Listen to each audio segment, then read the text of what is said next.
You make plans to change your life. New routines, better systems, clearer goals. You research what to do next.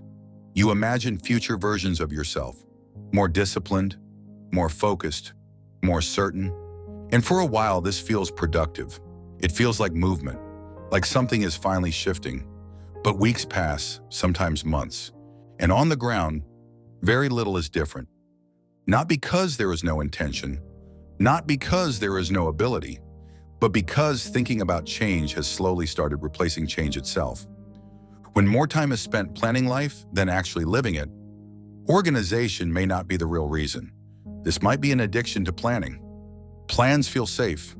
On paper, life looks clearer than it does in reality. Problems can be broken down, time can be arranged, effort can be scheduled. Even uncertainty begins to feel manageable. In these moments, the mind experiences relief, not because anything has actually changed, but because change has been imagined. A future version of life is rehearsed quietly. A more disciplined self is pictured. A better routine takes shape.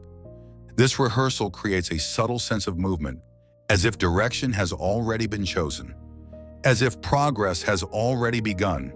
But life does not get solved on paper. It is lived in unfinished attempts, in unclear days, in actions that do not look organized at all. Slowly, planning begins to extend beyond preparation. A routine is written, then rewritten. A goal is chosen, then refined. A direction is imagined, then reconsidered. Each adjustment feels responsible, thoughtful, necessary, and so movement keeps getting postponed, not out of fear, but out of the desire to feel clearer. Time continues to pass in the background. Days fill up with small tasks, scattered efforts, quiet mental negotiations.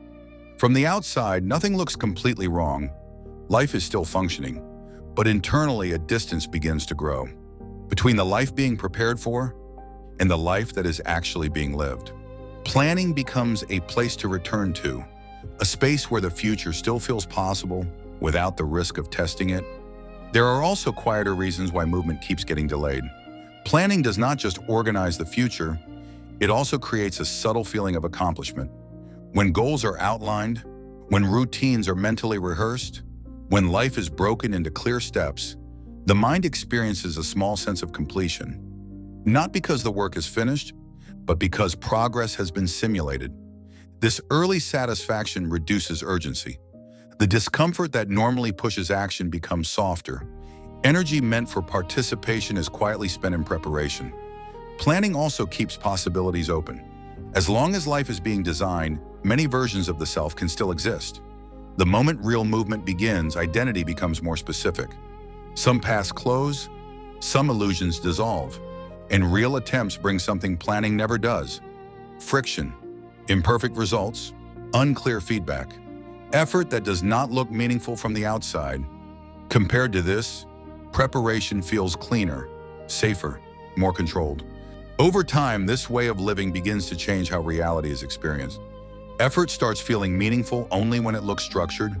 Small, imperfect actions begin to feel insufficient, even when they are necessary. Confidence slowly shifts from lived experience to imagined readiness. There is more certainty about what could be done than familiarity with what has actually been attempted. Gradually, self-trust weakens, not because of visible failures, but because movement keeps getting negotiated instead of lived. The future begins to feel like the place where life will finally begin, and the present becomes something to manage, organize, or quietly wait through. This tendency is also strengthened by the stories people consume. Success is often described as the result of careful planning, clear strategies, well-designed routines, precise decisions. The confusion, the restarts, the accidental discoveries rarely become the headline. Over time, this creates the belief that movement without clarity is irresponsible, that serious lives must be designed before they are lived. Planning then stops being just a habit. It becomes a way of feeling prepared enough to deserve progress. A life can slowly become very well designed and still feel strangely untouched. There is another quieter consequence. When a goal is planned repeatedly, imagined in detail, mentally rehearsed for long periods, It begins to lose its emotional sharpness. What once felt urgent starts feeling familiar. What once felt exciting starts feeling expected. By the time real movement finally begins, the desire that was meant to fuel it has already been spent. Not in failure, but in anticipation. Slowly, a quiet imbalance begins to form. There are detailed plans for the future, but fewer memories of movement in the present. There's increasing clarity about what life could become, and less familiarity with what life currently is. Participation keeps getting postponed, scheduled for a time that feels more prepared, and without fully noticing, days begin to pass in rehearsal. Not because there is no intention, but because readiness keeps feeling just slightly incomplete. Plans can organize the future, but they cannot give life its weight. That weight comes only from participation, from days that feel unclear while they are being lived, from efforts that do not yet look meaningful, from movement that does not feel ready. The mind often waits for certainty before entering experience, but experience is what gives certainty its shape. Not everything that gives life meaning arrives through preparation. Some of the most defining moments appear without warning. A conversation that shifts direction, an opportunity that feels accidental, a decision taken before clarity is complete. These moments do not wait for life to be fully organized.